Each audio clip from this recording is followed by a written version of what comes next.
বছরের গাধাটা খুব উন্নতি হয়েছে দেখছি। পোশাকের বাহার কত, গায়ে আবার মুজিব কোট, লাল শার্ট, জিন্স প্যান্ট, আবার পায়ে শু, গলায় আবার সোনার হার, চোখেও চশমা। আমার বউ কিনে দিয়েছে জানিস? বউ কিনে দিয়েছে? হ্যাঁ আমার বউ বউ কিনে দেবে। হ্যাঁ কি বই বলছিস? কি বই পড়ছি? পড়ছিস তো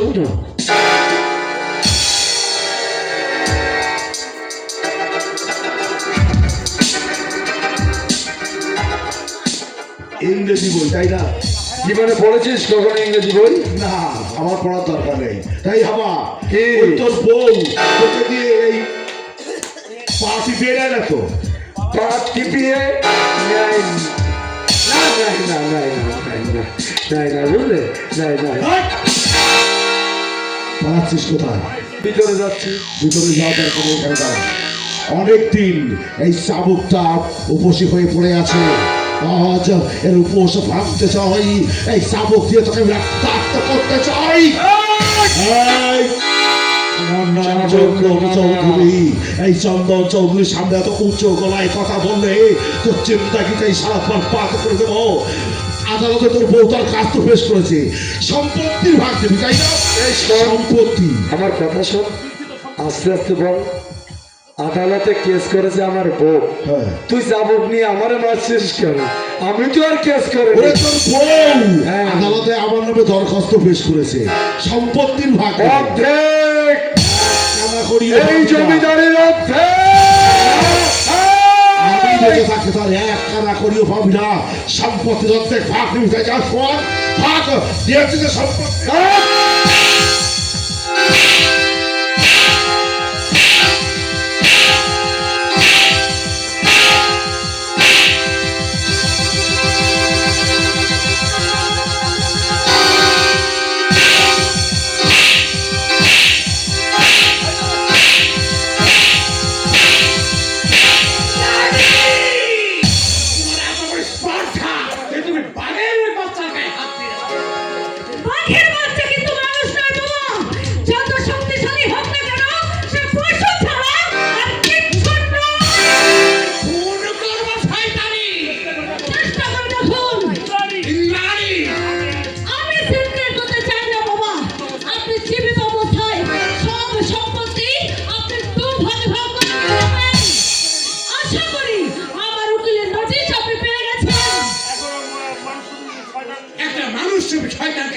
আমি আমার ছেলে বলে স্বীকার করি না।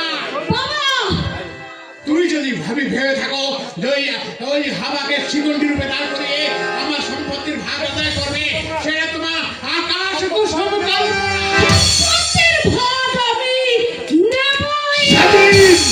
এই হাতে চুরি পড়ে আমি রাস্তায় নেমে যাব, শুধুমাত্র পেয়েছে পড়ে আত্মকার্য আমি ক্ষমা করে গেলাম। তাই যে তোকে আমি বুঝিয়ে দিতে হবে এই সম্পত্তির ভাগ দেওয়া কত কঠিন।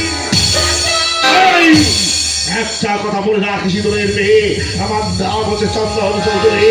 এই সম্পত্তির ভাগ তুই দিতে গেলে তোকে অনেক কষ্ট করতে হবে। একটা কথা মনে রাখে, এই চন্দন চৌধুরী বেঁচে থাকতে তোর সে আশা কিছুটাই পূর্ণ হবে না, কিছুটাই না।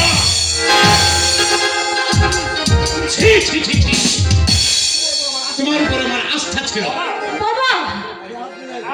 আজ 2 বছর হাবাটাকে তুমি আটকে রেখেছো, চলেছো নিজের খেয়াল মতো। শাশুড়িকে পর্যন্ত তুমি পদে পদে অপমান করছো। এই তোমার শিক্ষা, এই তোমার নীতিবোধ। অনেক সহ্য করেছি, অনেক সহ্য করেছি, আর নয়। আমার নিরাপত্তাকে মনে করছো দুর্বলতা, আমার নিরাপত্তাকে মনে করেছো তুমি ভীরুতা। আমি তোমাকে 3 দিন সময় দিয়ে গেলাম। এই 3 দিনের মধ্যে যদি তুমি আমার বাড়ি ছেড়ে না যাও, তাহলে আমি আইনের আশ্রয় নিতে